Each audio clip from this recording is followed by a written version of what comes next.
Hi, I'm Sean, I'm Rhonda. and we're excited to be with you today to talk about making your spouse aware of your needs or wants. You know, a lot of times we assume that my spouse knows, And and my spouse is just doing it anyway. they don't want to meet my need.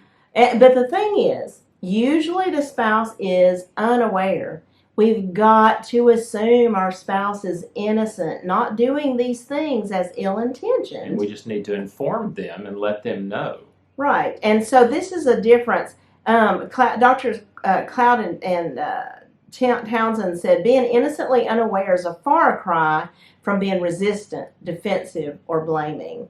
And so when we assume the innocence of our spouse and we choose to just give information, can you see that we reduce a lot of emotion because this is an informative statement only? You know, our spouse may not understand the problem that's taking place. We definitely have different perspectives, different background. They may also be afraid to hear what we're sharing. What if they have challenges with confrontation? And hearing what we're saying could easily deflate them and make them feel like, wow, I'll never be good enough. I'll never measure up. You know, sometimes we just simply misunderstand what our spouse is saying. So it's really important.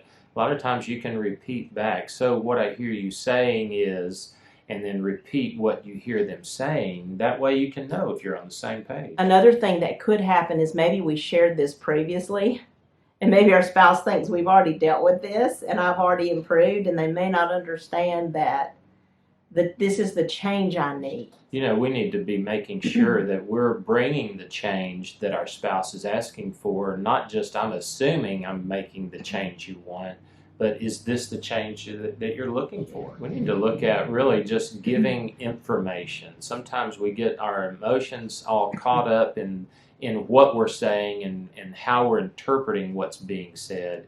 And we do more than just give information. I'm assuming you didn't know this, and I'm just sharing myself. And we need to be careful that we don't take this as well, you're saying I'm this way or that way. It may simply be, and most of the time is, that I'm just sharing me. And to get close to me, I need you to know this. I need you to know how to interact with and engage with this. And that's getting our eyes off of ourselves and the impact that what's being said has on me, and more onto the speaker and what impact what's going on had on them. We have to be humble. Of course, Romans 12 and verse 3 says, don't think of yourself more highly than you ought to think, but think sober in accordance with the measure of faith that God has given you. This is us making a right assessment about where we are and not thinking too highly that I know already everything. We also have to empathize. Empathize has to do with understanding the words and the feeling behind the words. When we empathize, we are looking for the feelings. The words are easy to detect most of the time, not all the time, because sometimes we transform those words into our own interpretations. We have to be careful there.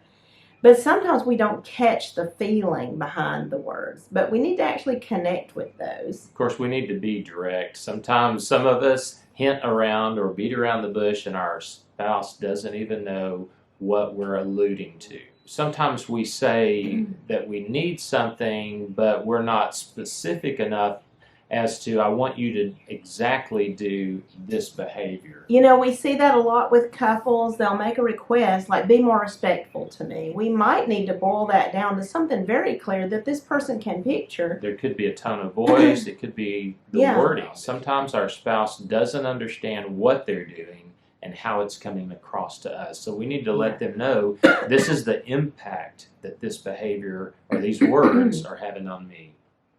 And so sometimes our spouse, like we said earlier, could be critical of themselves, have a low self-esteem that hinders their ability to hear us.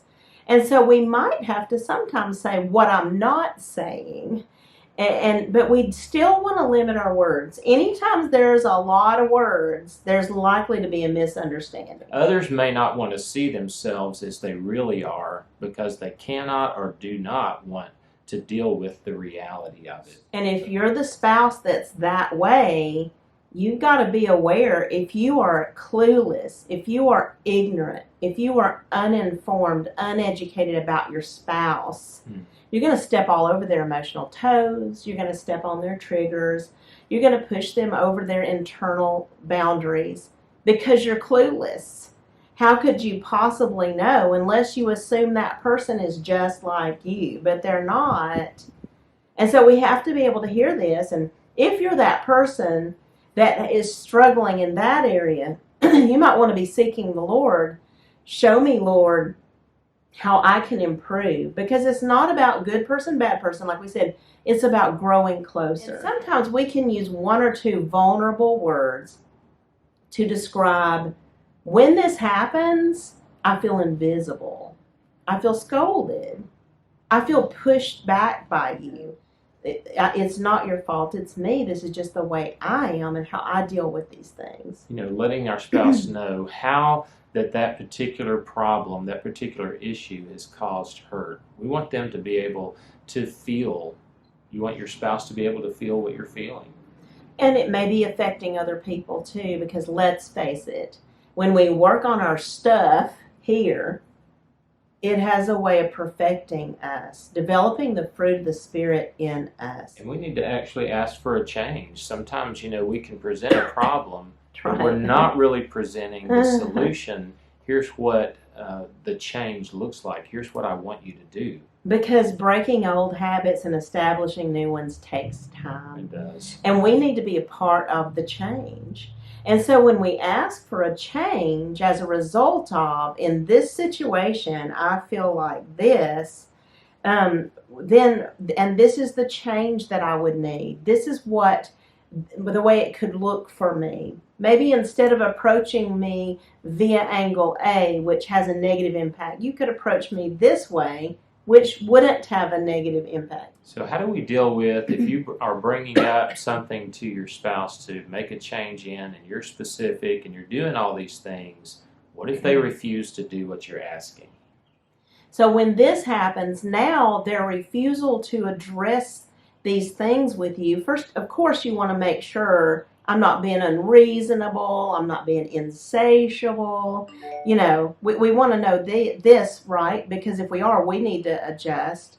So we need to be looking at that. Is this a reasonable request? Is it a request they can reach? Do I need to break it down in phases and let them reach phase 1 first, then grow to phase 2 as far as solving this? But the fact is, if they refuse to work on anything with us, we've got a bigger problem going on than just tone of voice. So we need to talk about boundaries. What does it look like when your spouse won't do something that you're asking, and this is causing a problem for you, and now you need to set boundaries so that harm doesn't keep replicating itself? Let's talk about the tone of voice as an example. So let's say that you make your spouse aware, would you please adjust your tone for me? If they choose to not adjust their tone of voice, it probably should mean, based on what that does to you on the inside, you're done with this communication. You don't have to be harsh. You don't have to be mean. You could say something like, I can't continue to talk with that tone, so I'm going to take a time out to unwind. And of course, this is not storming off. It's not, throwing things, breaking things. This is doing it in a controlled way. And, you may need to consider getting a third party involved to help you to be able to work through this kind of issue.